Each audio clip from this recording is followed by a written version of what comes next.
we're all thrilled that you guys could be here today, and we look forward to digging into momentum with you. Agenda today, and guys, this is really loose because we want it to be very informal. So please feel free to ask questions. Stop us in the middle of anything. That does not bother us at all. If you don't want to particularly say a question out loud, we also have a chat on the Zoom. So I'd love if everybody just go ahead and open up your chat window. I'm going to put a couple of links in there in just a minute, so it'll be very handy to have that open. So today in Momentum, the first thing we're going to do is we're just going to get questions from you. And I've got a really neat venue for us to do that this morning. If you've never used it, it's called Google Jamboard. So we're going to use that in a minute and post some questions if we have them. And then going forward from there, we're going to talk a little bit about the navigation of Momentum. We're going to look at the main features that you probably use every week in your class, being the discussion boards, emailing, quizzes and exams, and then the all important checking your grades. So we will pop right over to, let me pull up my intranet. Let me pop over to Jamboard first so you can see what it is. Has anybody used Jamboard before? Okay. Well, it's one of the Google products, and we're all so familiar with Google. It's become an everyday part of our lives almost. But this is just, it's almost like a bulletin board. You can click on there and post a question. You see the toolbar over to the left-hand side. Let me pull that up a little bit. So if I grab this sticky note and what question when I have, how do I send email, maybe. So you just type that in. You can even choose the color of your sticky. I love pink, I'll choose pink. So I'll choose that and save it, and it'll post to the board. And if you notice, it just posts anonymously. So, no need to divulge who's asking which question. So let me pop a link into Jamboard or to Jamboard in our chat. So a lot of the faculty members will use this tool in their courses, and they will use it to do the little formative assessment when they've been teaching a concept, and then they may ask you a question to answer it. Or some of them will just have you post a question here, or maybe you've done some readings the night before and they'll ask you just to write a little sentence or two. Sometimes they'll have you get in groups and have the groups post things. So a lot of different ways your faculty members will use this tool.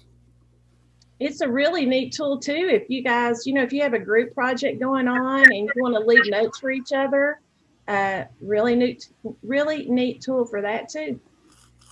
Just a quick and easy way to touch base with each other. Okay. Well, we'll check back there. Zach and Susan, if you'll keep an eye on that Google Jamboard for me, we will pop on over to Momentum and get started there. So by now, guys, everybody has probably been into Momentum and into your classes. But when you first log in, this is a screen. This is what your screen might look like. So all your classes are listed on your dashboard. And of course, you just click in there to enter into your course. I'm going to go to my little course waffle, or Google calls that a waffle, so I'm in the habit of calling that a waffle, but my course selector, and go into the course that we're going to work with today. So you guys might have noticed this in your Momentum. It's a digital literacy course that CTAT has developed for you from student requests, and we're happy to meet those requests. But we have it in the training section or training tab of Momentum. And what is housed here, let me pop into the content, is just a bunch of very short videos that show you how to do specific things in Momentum. So let me step back for a second. So Momentum, we hear that word a lot around Rome State. So what is momentum? Well, it's your online classroom, really, right? The technical term for it is a learning management system, and it's made by a company called Brightspace. So if you're having a late night study session and maybe you're having a little trouble with something to do in momentum, that's a nickname, if you will, that Rome State gave Brightspace to make it unique for us, for our students. So if you Google it at night, you'd want to Google Brightspace if you're looking for little tutorials or something to help you through a situation. But really, ideally, that's what we created the digital literacy module for you. So under training, you would find this, and it's going to walk you through different things that you need to know in momentum. So one of the things being navigating your course. So you saw me just a moment ago go to course materials and then a content. So this is, to me, kind of the heart of your course, because this is where your instructor is going to put all the content that they have to share with you in this portion of momentum of your class. So videos that they make for you, assignments that they have for you, all of those types of things will be housed here.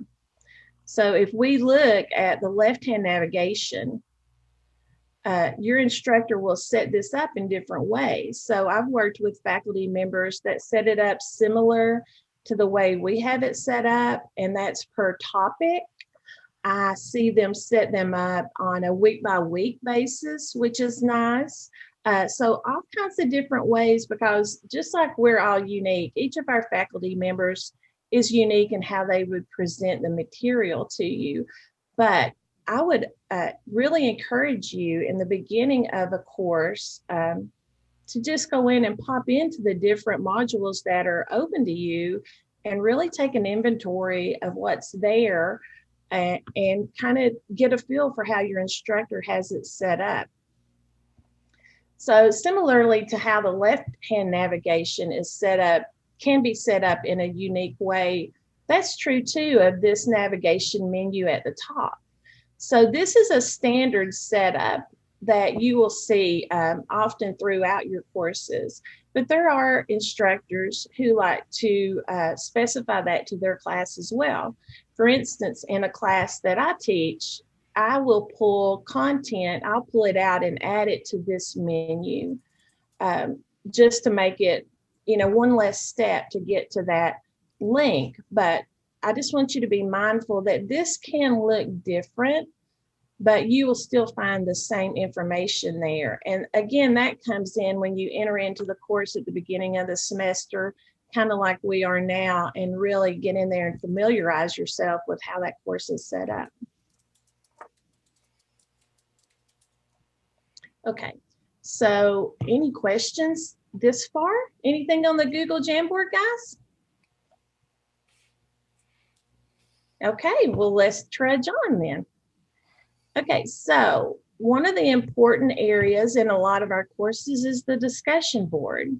So often the discussion board, if it's not right on that menu, if your instructor hasn't redone that menu, it'll be under communication. So we'll pop over to discussions. And discussions are, can be featured for you in a couple of different ways. Either your instructor will feature them just discussion, or thread, or they could group them together in forums. So a forum would be denoted by a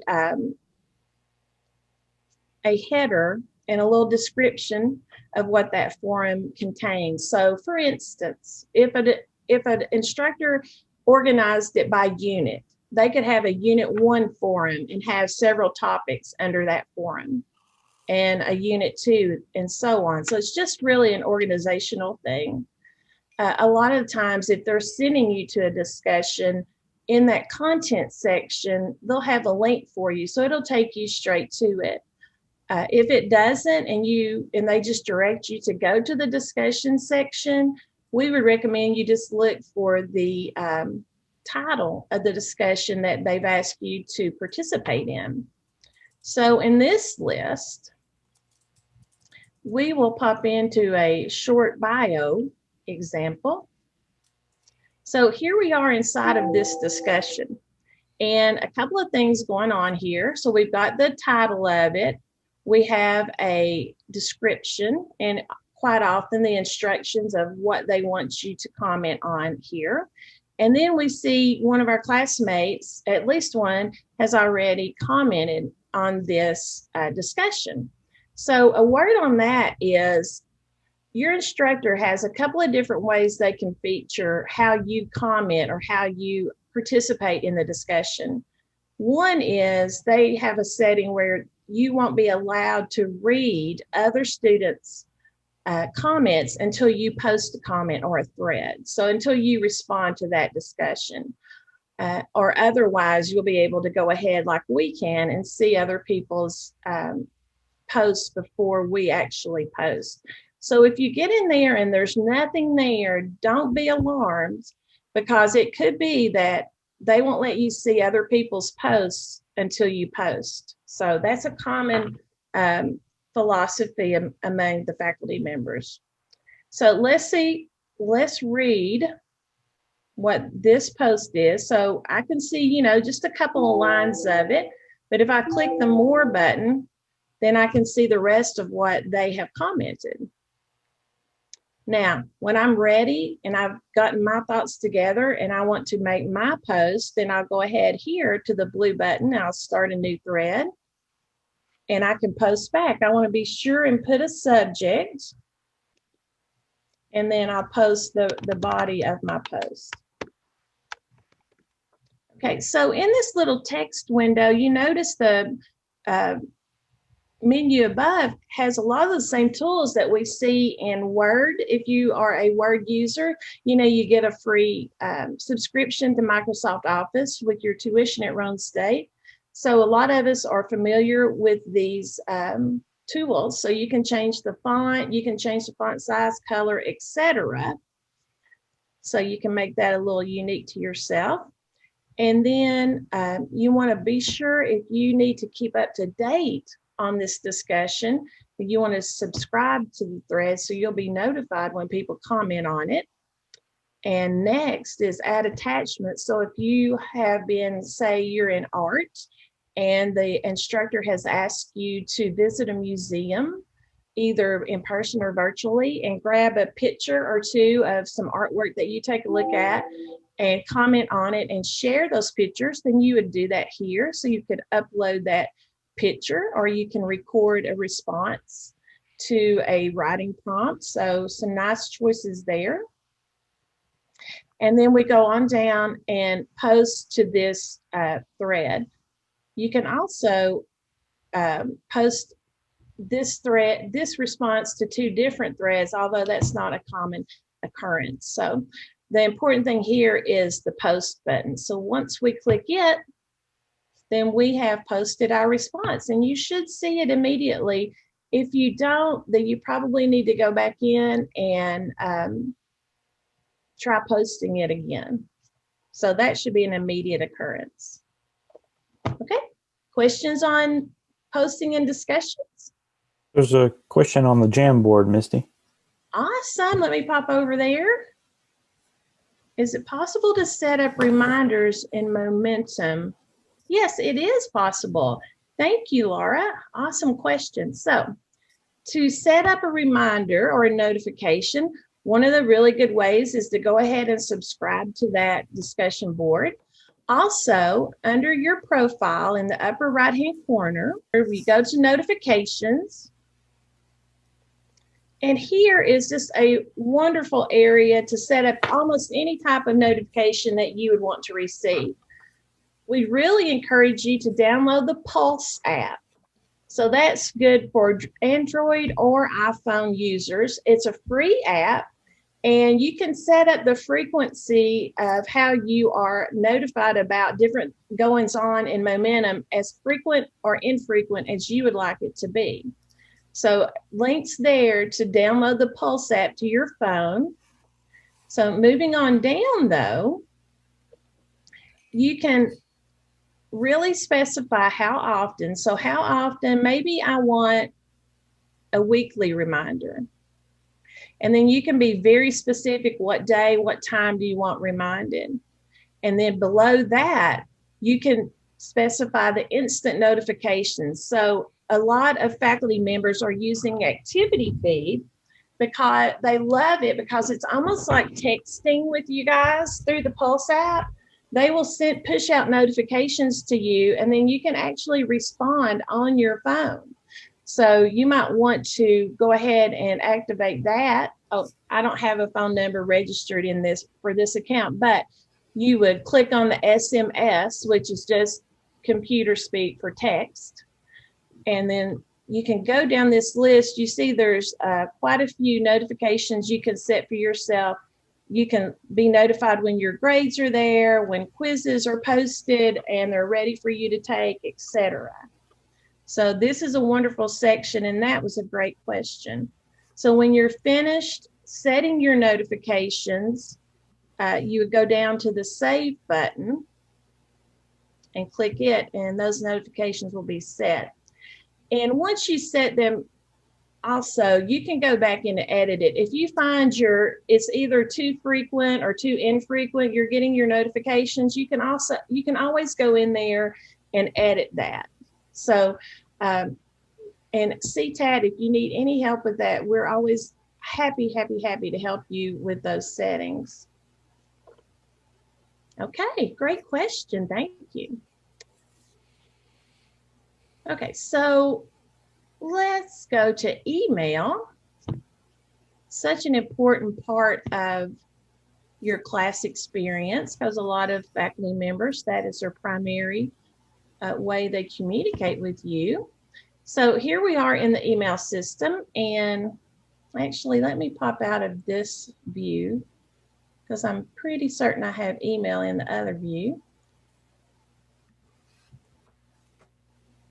And maybe I don't, but okay.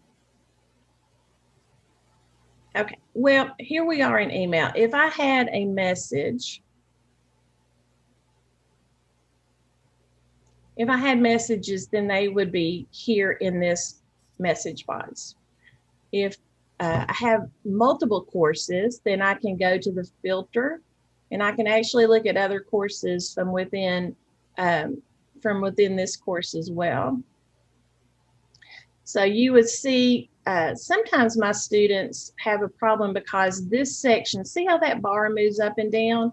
This bar is pulled way down. So when they click on a message up here, you can't see the message, right? Because depending on how your screen is set, the message is too far down. So you want to be cognitive of that bar being able to move up and down. And this is where the message would be. One of the things about the Momentum email is it's a closed system, so you can't send email from Momentum out to the general public or out to messages outside of Momentum. So sometimes that can be a problem area for students. So if you need to send a message outside of Momentum, then you'll want to pop over to your RadarNet account and send from there. Can you show them how to change that view? How to change the view? For the email. So rather than have it where the bar moves up and down, and like sometimes students think they don't have any emails because they're hidden, you can change the view. Up over on the right hand side, there's a place where you can change this, go to settings right there. And you can change the view so you don't have to move that bar up and down and look. Okay. Okay, under display options. Yeah. So there's different settings in your email, so you can change all the options there. So the way I have mine set up is so my emails just show in a long list, and then whenever I click on one of it, it pops up into a new window and a new window pops open.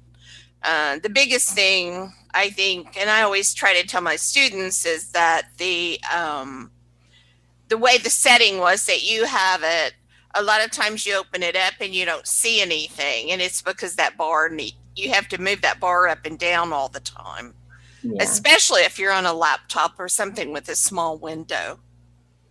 Okay.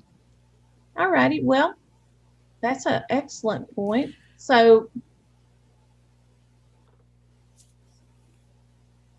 okay, so guys, you might want to play around with those settings and change that. Let's see. This is just the way it comes up by default. So the way it comes up automatically. Let's see. Yeah, click on save. When you click on that, I can't. Well, it's so small I can't read it. I did, but it's giving me an error message. Oh, it is. Yeah. Okay. So if you want to make changes, check it out. Yeah, and we can come back. We can circle back to that in a minute. And share your screen. So, all right. Okay. So email. Any questions on email, guys? Okay. Well, we will keep going forward. I'm going to pop over to assessments and to the quizzes section, because the terms quiz and exam, as far as how you get to them and take them, are really interchangeable as far as momentum is concerned. So if you have an exam, 9 times out of 10, you'll go to quizzes. But again, this is an area where your instructor can change the titles of these. So you may see a link to quizzes, or a link to quizzes/exams. But there will be a way for you, of course, to get to the exam section. So here we are in a list of quizzes and exams that are available to this class. So you see the names of them, and if a date and time has been set, you will see it on there as well. I'm going to change my view, because this has that had a little bit of the instructor view on it. So that's much better. Okay, so you see the list of exams, you see the dates of availability, etc., that your instructor has set. If you have already taken the exam, if your instructor has graded it and has comments or evaluation aspects of it for you, you can see it here. And then you see how many attempts that you're allowed. So on this quiz, there's only 1 attempt allowed, and no attempts have been made so far. So that's what those numbers mean. And then here, 10 attempts are made, or 10 attempts are allowed, and none have been made yet. So to enter into a quiz, we would just click on the title of it. And we see a little bit more information here. You see the current time. You see when this quiz is available and the time that you have to take it. So if it's a 60-minute time allotment, you'll see that there. And and then there will be a start button below for you to be able to start that quiz. Okay, so once you take that quiz, then there's a couple of different things that can happen. Either your instructor will have it set to where they grade it before you see the grade, or if it's graded automatically, you can go straight to grades. So again, I'm going to assessments and grades, and you'll be able to see the quiz or the exam name, the points that you scored, all here in one neat little section. So that's a nice feature to have. Also under assessments is your Dropbox component. So this is another way that you can turn in assignments to your professor. So in Dropbox will be a series of folders, and that's how your instructor will most likely refer to it, to a folder. So to submit an assignment, you would click on the name of the assignment and upload your document. Now, Dropbox will take Word documents. It will take PDF documents, as you can see here. And it will also take graphic images like a GIF or a JPEG or a PNG. So those are just photograph or graphic types. And it will also take an Excel file. So a lot of variety in the types of files that you can add here. If you want to take a look at your file after you've loaded it, you can click on it. Because I don't know if you're like me, well, even once I load it, I want to click on it and make sure I loaded the right thing. So I don't know if you noticed, but when I clicked it, now I'm in Google Chrome, which is our preferred browser for using Momentum. But when I clicked it, it went into my downloads. So I would actually have to go down here and click to be able to see that document. But if you are the type of person, if you're like me and you've got to verify that you loaded the right thing, that's a quick and easy way to do it. And we're getting close to having covered everything we're going to cover. I want to pop back out to the beginning of this module. So a couple of different things here on the front page of your module. You notice the news listing, and that's one of the components that you can set to automatically notify you on the Pulse app. And then also once you log into your Momentum account, any news items that your instructor have posted will be right here for you. This is also where the activity feed will be as well.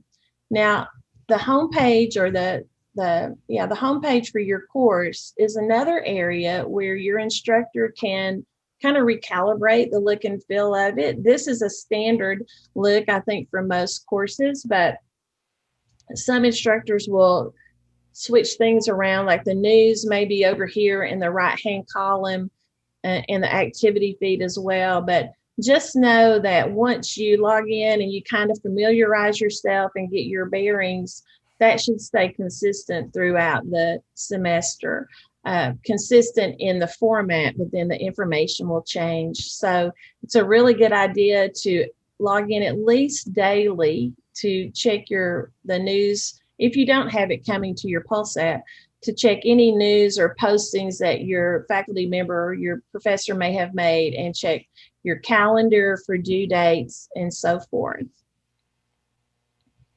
Susan, did you want to speak to the email anymore? I put it in the chat window. So basically you're just going to uncheck one box, and that's just, you just uncheck that box that says show the message preview pane. And then that just, totally gets rid of that bottom pane. And then all your emails are just listed in there. And when you click on them, then they open up in a new window. So you have just a little window and you can hit reply and send that reply. And the reason I like it that way is because then I can see all of the emails. I always tell my students, it makes it a lot easier because you don't have to keep moving that bar up and down, because most of the time you have to move that bar all the time because you're never on a great big huge window unless you're in an office where you have a big screen. So it makes a big difference. Okay.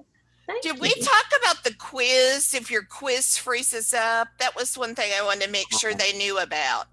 I'm glad you said that. Okay, so just a moment then on the email. So I made those changes. So now this is what the email will look like. Let me pop over to a different class because I really want you to see it with emails in there. Let's see. Susan, do you have an example with, oh, there we go. Okay, so let me make that change over here because you would have to make it in each. Yeah, you have to do it in each class that you have. So let me make that change. Okay. Okay. Well, Susan, do you have a class that's I do have one open. Hold on a second here. Awesome. Can I share my screen? I think so. Yeah. Okay. You guys see that? We can, yeah. I think it's probably because you were in administrative mode instead of instructor mode. So basically on the settings, what I did is I just went down to that display option and unchecked that one box. And it just gets rid of that bottom pane. And then when you just have all your emails here, it really makes your life a lot easier, not having to move that bar up and down. And then you'll notice that when I click on that email, I've gotten a box that pops up. Can you see that box or not? No, we can't. I don't think we can see the pop-up box. But anyway, a little box pulls up, another box will open up, a little window, and you just can send your email in that little window. Makes it a lot easier, especially when you're on a small screen. That would work really well for your phone. That's a great tip. Thank you, Susan. The other thing before we go, I want to make sure that we show them the CTAP website where all their resources are. Absolutely. Okay, so let's pop over there. So if you go to Rome State and you go to, this is the quick way to get there, faculty, staff, you can scroll right down to CTAP. So we try to feature a lot of resources here, and we are building resources every week. If you have a request for something you would like to see there, feel free to email us at ctapmailbox@roanstate.edu. But if you go into the CTAP website and student training, that drop-down list shows you all the resources we have for you currently. And we are building on those every day. But some of the ones you might really want to take note of are the Momentum resources. So this is a more in-depth look at how to use Momentum. Really complements that digital literacy component we have placed right in Momentum for you. So if you want a more in-depth look at it, visit here. You have some courses that are testing with HonorLock.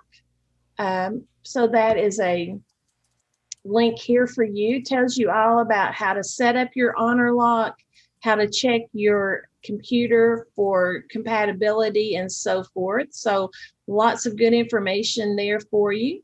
So we would encourage you to spend some time looking here. It's got a lot of information for the components that we use in Momentum.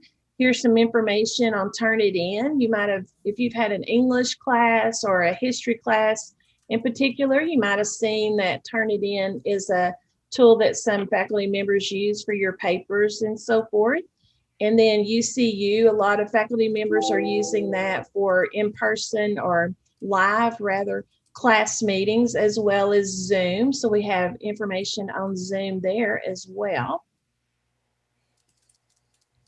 Okay, so I'm going to go back over to our digital literacy course. So what's interesting too about the course selector is if you notice, anytime I go to a course, it will save it on my course selector. So it makes it really easy to get back to that course. So that's a nice little time saver as well. Okay, so I'm going to check one more time for questions. We have one. That's okay. How does one view what they've submitted via Dropbox? Great question. I'm going to pop back over here. So if you want to look at what you viewed in Dropbox, go to Assessments in Dropbox. And let me switch back over to the student view. Assessments in Dropbox. And there'll be a list here. Your file will be a link there. And you will click it. It will go to the bottom left corner of your screen if you're in Google Chrome, which is the preferred internet browser for you to use with Chrome. For you to use with Momentum. So if you click it, it will show you the assignment that you just submitted. So great question, and thank you for that. All right, well, I think we've covered everything that we wanted to go through with you guys